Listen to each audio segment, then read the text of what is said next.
futuro guarda municipal, tudo beleza? Professor Felipe aqui na área, mais uma vez, e mais uma reta final. Dessa vez, Guarda Civil Municipal de Hortolândia, São Paulo. Chegou a hora da gente quebrar tudo nos conhecimentos específicos para você revisar e ir super preparado para a sua prova e enfrentar a SH Dias no alto nível, tudo bem? Então, vim aqui trazer questões importantes, né, para você estar revisando de todos os assuntos pertinentes ao seu edital no que diz respeito a conhecimentos específicos para você arrebentar nesse próximo domingo. Então, sem mais delongas, vamos a essas questões.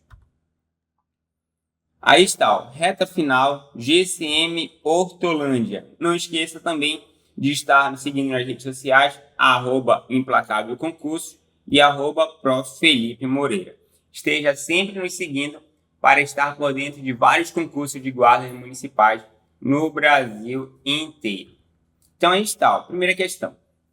Com base na Lei 13.022 de 2014, que dispõe sobre o Estatuto Geral das Guardas Municipais, são princípios mínimos de atuação das guardas municipais, exceto, ou seja, tem 3 aí que são princípios mínimos e 1 que não é. Vamos procurar esse errado. Letra A. Proteção dos direitos humanos fundamentais, tá certo? Tá certinho. Uso progressivo da força, tá certo? Também tá certinho.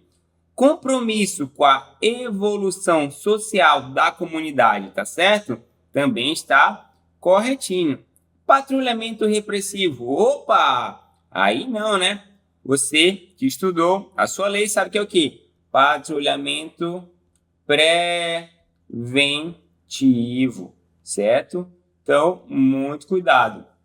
Mais uma vez, para lembrar, esses princípios mínimos estão no seu artigo 3º da lei. Se não deve esquecer também que no artigo 4º estão que as competências gerais, certo? E no artigo 5º estão que as competências específicas, tudo bem? E toda vez que ele falar aqui do artigo 3º dos princípios mínimos, você que é aluno implacável deve lembrar lá do bizu do professor Elias, né? O CUP3. Vou colocar para você. CUP3. Tudo bem? Então, fique com esse bizu para a sua prova e não perca a questão. Então, desta forma, encontramos nosso gabarito letra D de dado e vamos para a próxima questão. Questão 2. Considerando exclusivamente as disposições do Estatuto Geral das Guardas Municipais, assinale a alternativa incorreta. Incorreta. Desde já fica meu alerta para você. Quando a banca pedir incorreta, exceto como questões que nós fizemos, por favor, já realize um grifo, uma marcação, porque às vezes numa ansiedade, num nervosismo de prova, você acaba marcando uma alternativa correta como incorreta. Então, se possível, já realize seu grifo, a marcação, para não perder uma questão como essa, certo? Então, vamos lá atrás da errada. Letra A. A estrutura hierárquica da Guarda Municipal não pode utilizar denominação idêntica à das forças militares quanto aos postos e graduações, títulos, uniformes e distintivos e condecorações, tá certo? Tá corretinho, né? Conforme dispõe o seu artigo 19 da lei. Letra B. É assegurado ao guarda municipal o recolhimento à cela isoladamente dos demais presos, quando sujeito à prisão após a condenação definitiva. Opa! Aí não, né? Você que leu a lei sabe que é o quê? Antes a condenação definitiva, conforme dispõe o seu artigo 18, né? Então, provavelmente nós encontramos nossa incorreta, mas vamos ver as demais para ver se bate. Municípios limítrofes podem, mediante consórcio público, utilizar reciprocamente os serviços da Guarda Municipal de maneira compartilhada, tá certo? Tá corretinho, né? Conforme dispõe o artigo 8º. E letra D. insere-se nas competências específicas das guardas municipais, respeitadas as competências dos órgãos federais e estaduais, o exercício das competências de trânsito que lhes forem conferidas nas vias e logradouros municipais. Tá certo? Tá certinho, né? Conforme dispõe o artigo 5º, inciso 6 da lei. Então, dessa forma, confirmamos o nosso gabarito, letra B de bola, e vamos à próxima questão. Questão 3. Nos termos do Estatuto Geral das Guardas Municipais, o funcionamento das guardas municipais será acompanhado por órgãos próprios, permanentes, autônomos e com atribuições de fiscalização, investigação e auditoria. O denominado controle interno, naquelas com efetivo superior a 50 servidores da guarda, será exercido por controladoria, corregedoria, Câmara Municipal ou comando. E aí, você que leu lá o seu artigo 13 da lei, o que você me diz? Quem é responsável por esse controle interno? Lembre do nosso bizu lá, ó, nosso artigo 13, inciso 1, o responsável por esse controle interno é a corregedoria, tudo bem? É a corregedoria. Nossa letra B de bola. Lembre-se que o controle externo é realizado por quem? Pela ouvidoria, tudo bem? Não esquecendo desse efetivo superior a 50 servidores também. Então, dessa forma, confirmamos nosso gabarito, letra B de bola. Quarta questão. Carla é casada com Antônio e o relacionamento deles é caracterizado por condutas abusivas da parte de Antônio, que causam a Carla danos emocionais e a diminuição de sua autoestima. Nessa situação hipotética, conforme as disposições da Lei Maria da Penha, está caracterizada a violência. E aí, esse dano, né, causado por Antônio a Carla, que causou dano emocional e diminuição da sua autoestima, é caracterizado, conforme a Lei da Maria da Penha, o quê? Uma violência psicológica. Tudo bem? Uma violência psicológica. Nosso gabarito, letra A. Muito cuidado. Não confundir a violência psicológica com a violência o quê? Moral. Certo? Lembre-se que a moral, ela tem que configurar o quê? Calúnia. Lembre lá. Aproveite essa revisão. Calúnia, o que mais? Difamação.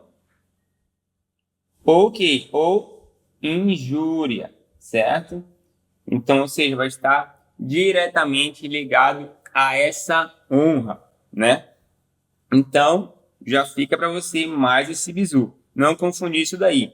Lembre-se lá, também das formas de violência doméstica. São quantas? São 5. Psicológica, patrimonial, física, moral. Faltou qual aqui? A sexual. Não esqueça dessas 5 formas que estão lá na sua Lei Maria da Penha. Certo? Então, com isso, vamos à próxima questão. Questão 5. Segundo disposições da Lei Maria da Penha, caracterizada a situação de violência física contra a mulher e comprovado grave risco à sua vida, o agressor será afastado do lar, domicílio ou local de convivência por determinação A. Da autoridade judicial com exclusividade, da autoridade judicial ou do promotor de justiça com exclusividade, do policial quando o município não for sede de comarca e não houver delegado disponível no momento da denúncia, ou do delegado de polícia quando o município não for sede de comarca. E aí, quando comprovado esse grave risco à sua vida, né, o agressor vai ser afastado, mas lembre-se lá, está lá no seu artigo 12C da Lei Maria da Penha. Primeiramente, é por quem? Pela a autoridade judicial. Tudo bem? Logo após, será quem? Por delegado de polícia, quando que? Quando o município não for sede de comarca. Tudo bem? E por último, por quem? Pelo policial, quando o município não for sede de comarca e não houver delegado disponível no momento da denúncia, conforme disposto na alternativa C. Tudo bem? Então, lembre muito bem disso daí, certo? Então, dessa forma, confirmamos o nosso gabarito, letra C de casa, e vamos à próxima questão. Questão 6. A respeito da Lei Maria da Penha, Lei 11.340, analise as afirmativas abaixo de valores V, verdadeiro, ou F, falso. No processo, no julgamento e na execução das causas decorrentes da prática de violência doméstica e familiar contra a mulher, os atos processuais não poderão realizar-se em horário noturno? Opa! Aí não, né? Essa daqui tá o quê? Tá falsa. Por quê? Eles poderão realizar-se em horário noturno, né? Eles poderão realizar-se em horário noturno, conforme disposto no artigo 14 da Lei Maria da Penha. Então, essa está falsa. Vamos à segunda. A ofendida tem a opção de propor a ação de divórcio ou de dissolução de união estável no juizado de violência doméstica e familiar contra a mulher, sendo ainda deste a competência acerca das pretensões de partilha de bens. Tá certo isso daí? Tá errado, né? Também está falso, porque o que? Exclui-se, é o que diz a lei, exclui-se a partilha de bens, não é verdade?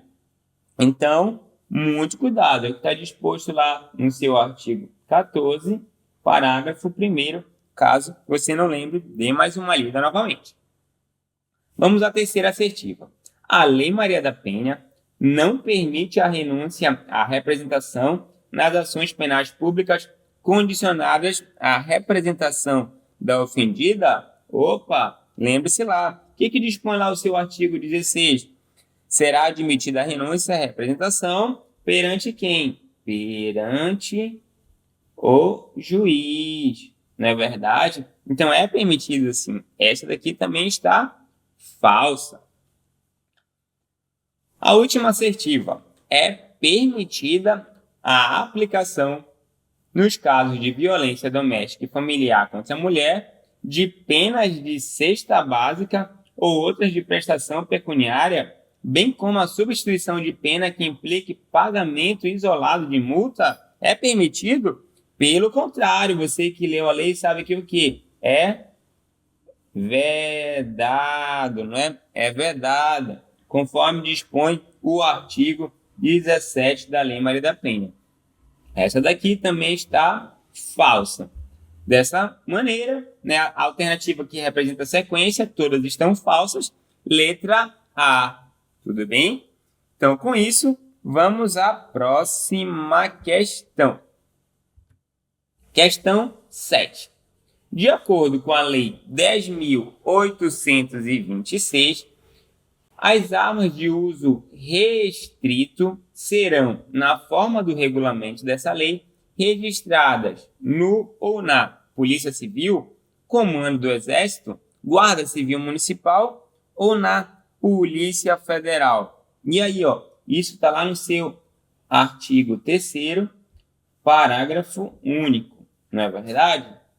Lembre lá, já fica uma dica para você acerca do registro. Vou colocar aqui para você lembrar.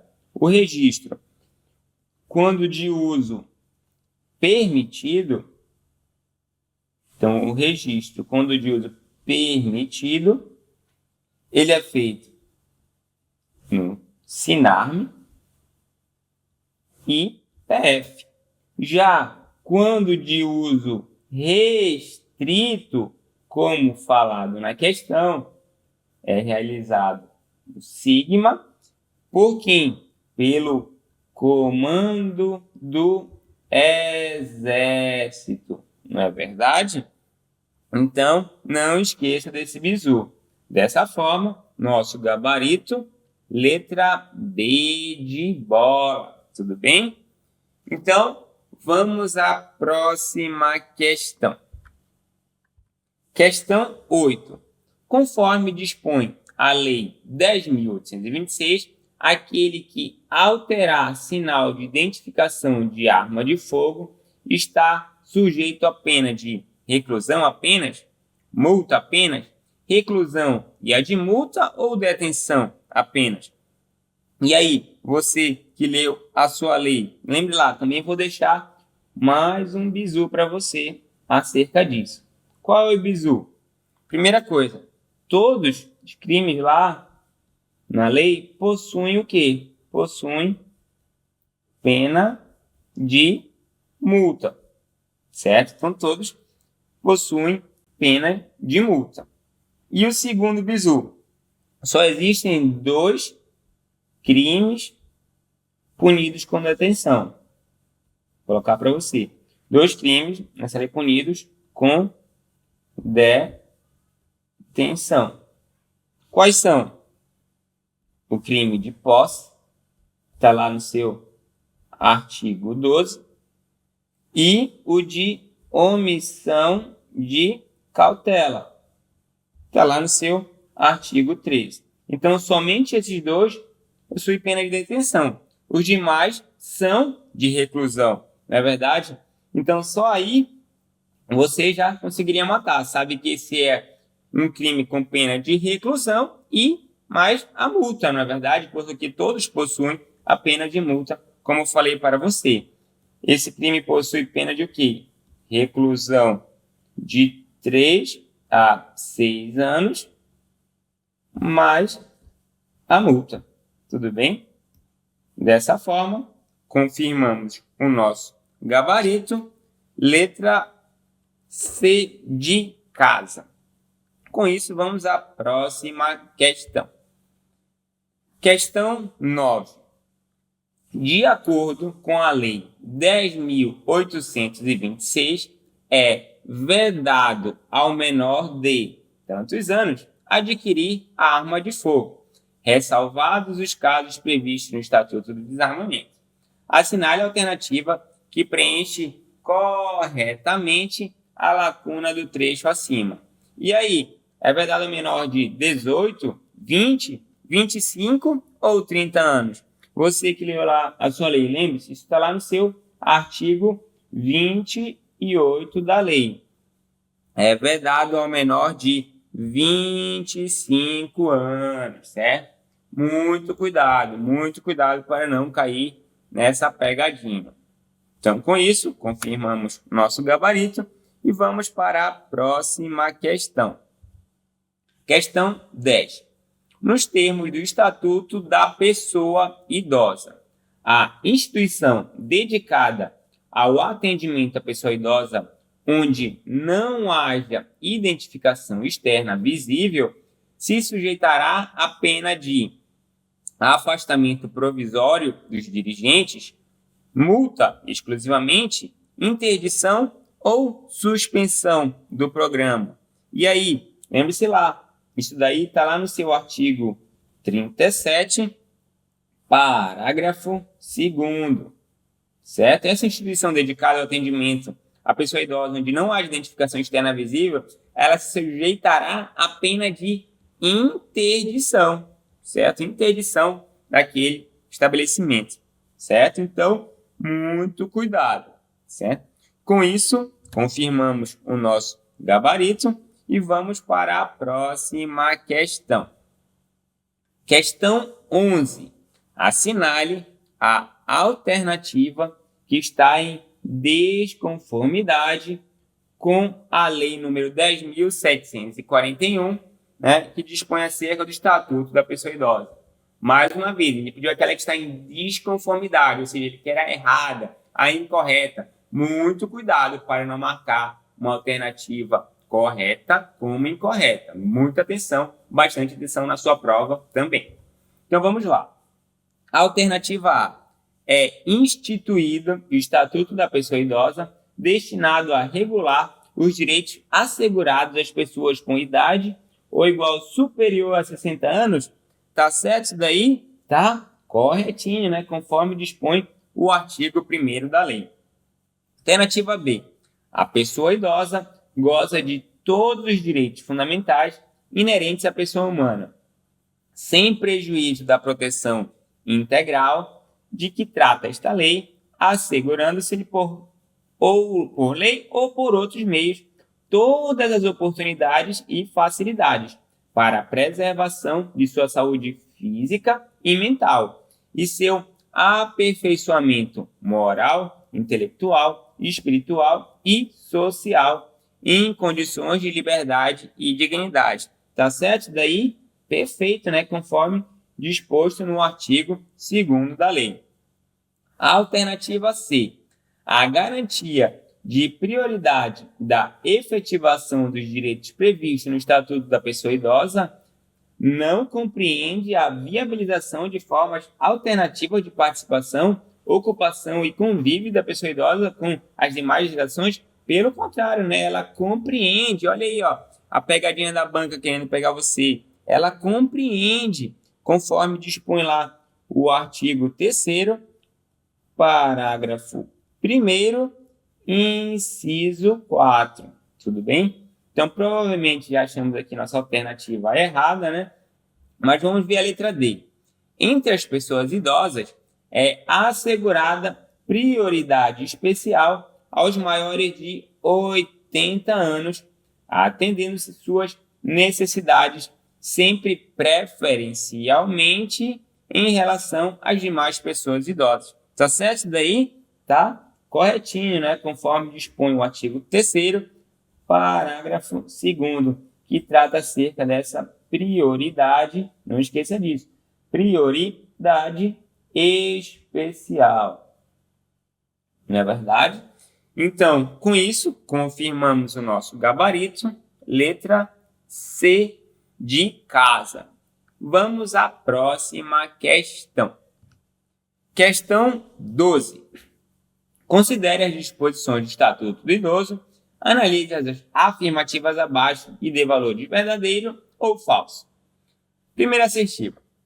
Nos programas habitacionais públicos ou subsidiados com recursos públicos, o idoso goza de prioridade na aquisição de imóvel para moradia própria, devendo ser reservado pelo menos 3% das unidades habitacionais residenciais para o atendimento dos idosos.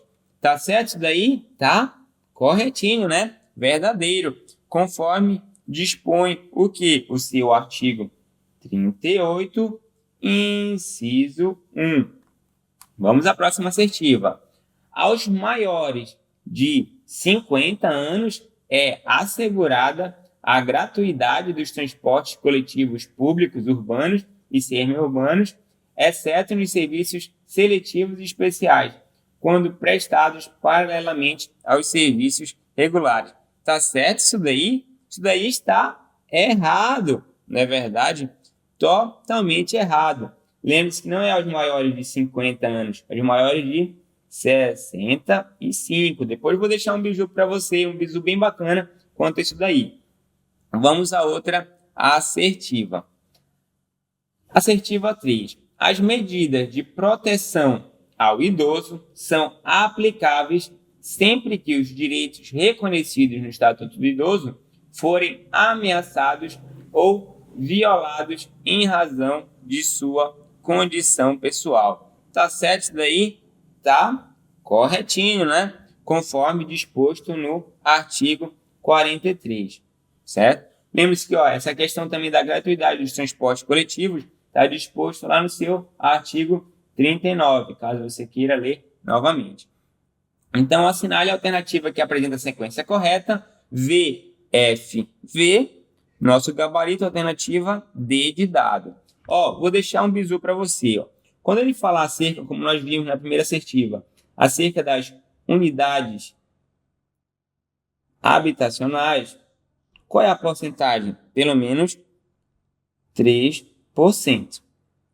Quando ele falar dos descontos em ingressos, lembre-se lá, qual é a porcentagem? 50%. Quando ele falar dos transportes coletivos, como ele falou na segunda assertiva, é assegurado quantos por cento das vagas? 10%. Assim como quando ele falar também acerca do estacionamento, das vagas reservadas nos estacionamentos, o percentual é de pelo menos 5%. Tudo bem? Isso é quanto às porcentagens previstas no Estatuto da Pessoa Idosa. E não esqueça também das idades. Primeira coisa, considera-se idoso 60, a partir de 60. Lembre-se lá, para usufruir do transporte gratuito, como ele falou também na assertiva 2, é de 65 anos, tanto para o transporte gratuito, quanto para o quê? Para o BPC do LOAS. Tudo bem? Nos 70, ele garante o quê? O voto facultativo e o que mais? O saque do FGTS. E com 80 anos, como vimos anteriormente na outra questão, ele já garante o quê? A prioridade especial. Tudo bem? Então, fique com esse bizu para você. Anote esse bizu dessa porcentagem, essas idades que podem estar presentes em sua prova, certo?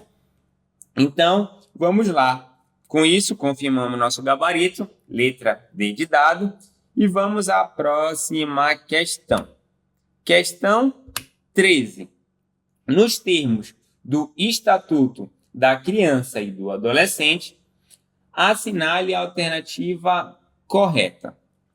Considera-se criança a pessoa até 11 anos de idade incompletos e adolescente aquela entre 11 e 21 anos de idade. Tá certo isso daí? Está errado. Lembre-se lá do seu artigo 2º. Criança é o quê? Até 12 incompletos, não é verdade? E o adolescente, aquele entre 12 e 18 anos. Então, essa está errada. Vamos à alternativa B. É dever exclusivo da família, com absoluta prioridade, a efetivação dos direitos referentes à vida, à saúde, à alimentação, à educação, ao esporte, ao lazer, à profissionalização, à cultura, à dignidade, ao respeito, à liberdade e à convivência familiar e comunitária. É dever exclusivo apenas da família? Aí não, né? Lembre lá do seu artigo 4º. É da família, como você viu aí. Que mais? Da comunidade. Que mais? Sociedade em geral e poder público. Então, não é exclusivo apenas da família, certo? Muito cuidado. Vamos à alternativa C. A criança e o adolescente têm o direito de ser educados e cuidados sem o uso de castigo físico ou de tratamento cruel ou degradante, como forma de correção, disciplina, educação ou qualquer outro pretexto, tá certo? Tá perfeito, né? Conforme dispõe o nosso artigo 18A. Perfeito. Nós vamos ver a letra D. Incumbe ao poder público proporcionar a assistência psicológica à gestante somente no período pré-natal, do pré-natal. Aí não, né? Lembre-se, é no pré e no pós-natal. Não é verdade? Conforme dispõe o artigo 8º. Essa também está errada. Dessa forma, confirmamos o nosso gabarito. Letra C de casa. Com isso, vamos à próxima questão. Conforme o Estatuto da Criança e do Adolescente, as entidades que desenvolvem programas de internação são obrigadas ao quê? Propiciar atividades esportivas, mas não de lazer? Não, claro que não, né? Elas propiciam atividades esportivas, mas também de lazer, conforme dispõe o artigo 94, 11. Essa está errada. Oferecer cuidados médicos, mas não psicológicos? Opa, não, cuidados médicos, mas também psicológicos, né? Conforme o artigo 94, inciso 9. Essa também está errada. Propiciar assistência religiosa àqueles que desejarem. Opa, perfeito, né? Até então, corretinho, conforme dispõe o artigo 94, inciso 12. Vamos ver a letra D. Oferecer atendimento genérico a grandes grupos? Opa, aí não, né? É atendimento o quê? Opa, atendimento personalizado, não é verdade? Conforme dispõe o 94, inciso 3, certo? Então, dessa forma, confirmamos o nosso gabarito.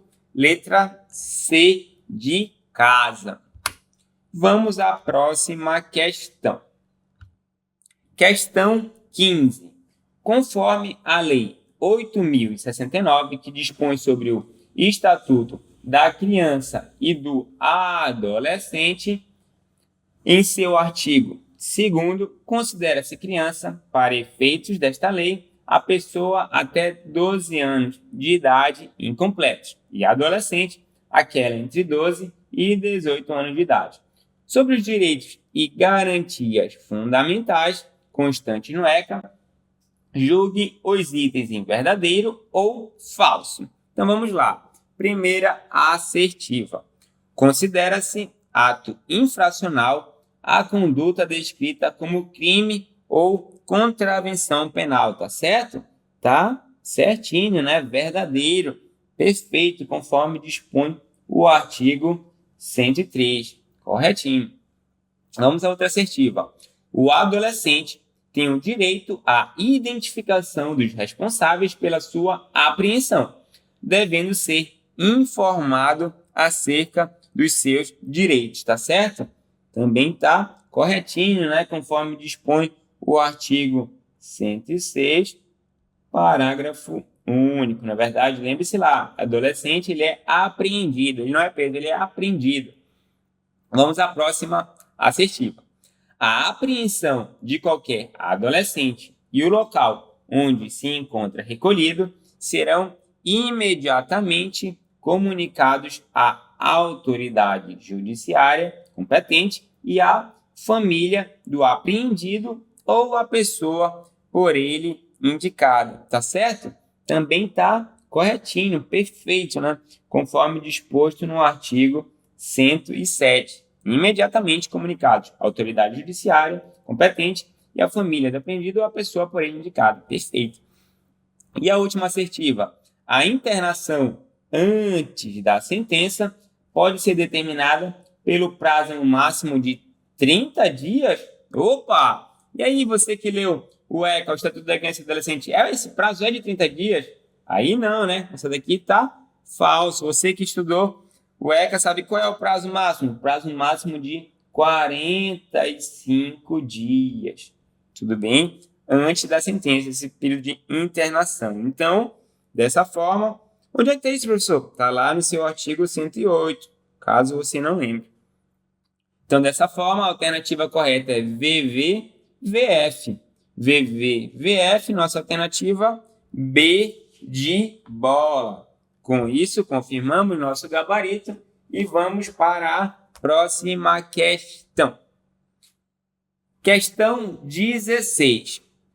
De acordo com o Código de Trânsito Brasileiro, famoso CTB, a velocidade máxima é de 60 km por hora nas vias coletoras, 80 km por hora nas vias de trânsito rápido 40 km por hora nas vias arteriais e de 50 km por hora nas vias locais. E aí, você lembra disso lá? Veja bem, onde não existia, vou até colocar aqui para você, onde não existir sinalização em vias urbanas, você vai lembrar desse bizuzinho. Primeira coisa, ó, trânsito rápido, são 4 tipos: arteriais, coletoras e locais. Ó, lembre-se lá, tricolor. Qual é o número que você vai ligar para o tricolor? 80, 60, 40, 30. Tudo bem? Então, ó, isso está onde, professor? Está lá no seu artigo 61, parágrafo 1º. Certo? Inciso 1, a linha A. Você vai ver que aqui, ó, trânsito rápido, 80. Arterial, 60. Coletora, 40. Local, 30. Ó, que ele colocou 60 km na coletora. Coletora, você sabe que é 40. É errado. 80 km por hora nas vias de trânsito rápido. Perfeito. Encontramos. 40 km nas arteriais. Arteriais é o quê? 60. É errado. 50 km nas vias locais. Locais é 30. É errado. Então, ó, só com esse bizuzinho, você conseguiria lembrar facilmente. E confirmando esse gabarito. 80 km por hora nas vias de trânsito rápido, certo? Então, com isso, confirmamos o nosso gabarito e vamos para a próxima questão. Questão 17. Segundo o Código de Trânsito Brasileiro, famoso CTB, dirigir veículo sob a influência de álcool constitui infração média? Opa! Aí não, né? Você sabe que o quê? Dirigir veículo sob a influência de álcool institui infração o quê? Gravíssima. Gravíssima. Não é verdade? Muito cuidado. Essa está errada.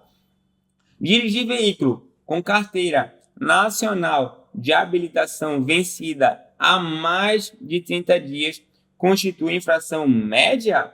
Aí não, né? É também uma infração que gravíssima. Gravíssima. Tudo bem?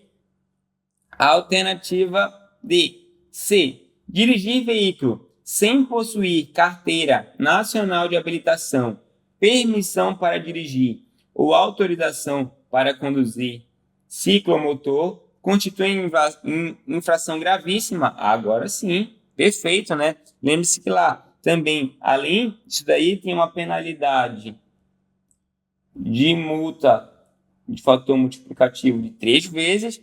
E qual é a medida administrativa?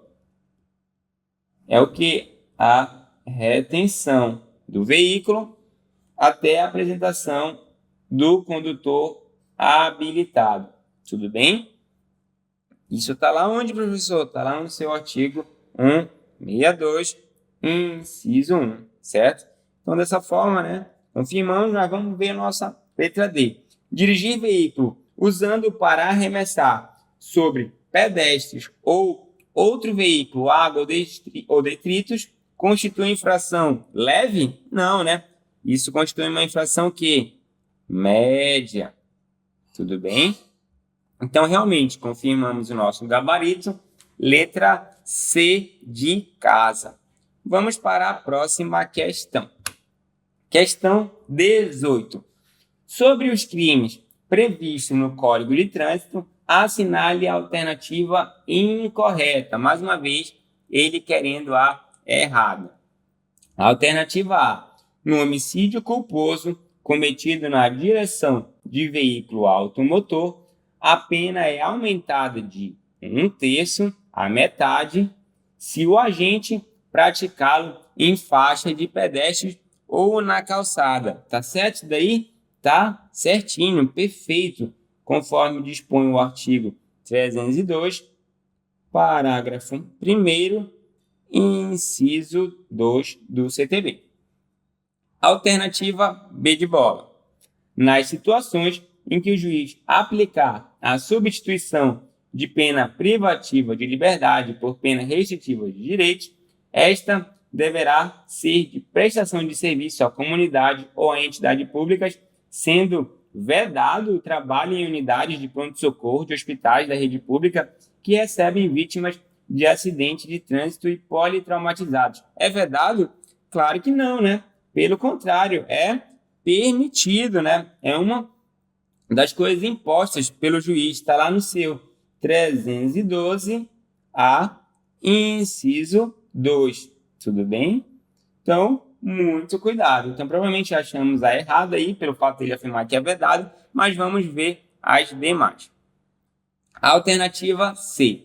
Constitui crime deixar o condutor do veículo, na ocasião do acidente, de prestar imediato socorro à vítima ou, não podendo fazê-lo diretamente, por justa causa, deixar de solicitar auxílio da autoridade pública, ainda que a sua omissão seja suprida por terceiros ou que se trate de vítima com morte instantânea ou com ferimentos leves. Tá certo? Perfeito, né? Conforme dispõe o artigo 304, tanto o caput quanto o parágrafo único. Perfeito.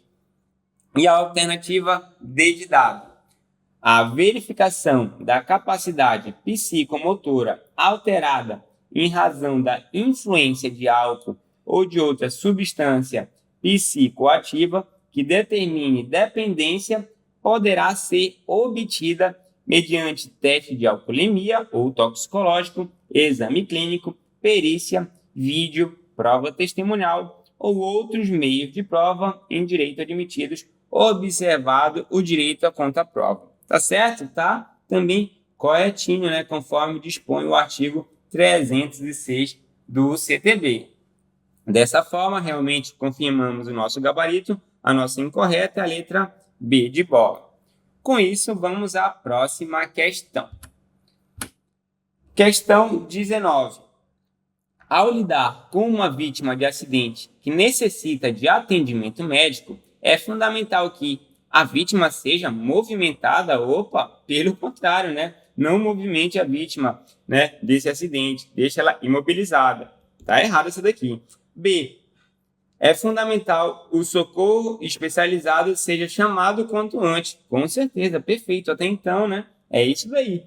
C. O capacete da vítima seja removido. Pelo amor de Deus. Claro que não. Não mexa. Não remova o capacete em caso de acidente. Algum líquido seja fornecido para a vítima tomar? Também não, né? Em nenhum momento não dê líquido, não dê nada. Então, nessa alternativa, a melhor resposta é buscar o socorro especializado o quanto antes. Gabarito, letra B de bola. Nossa última questão, questão 20.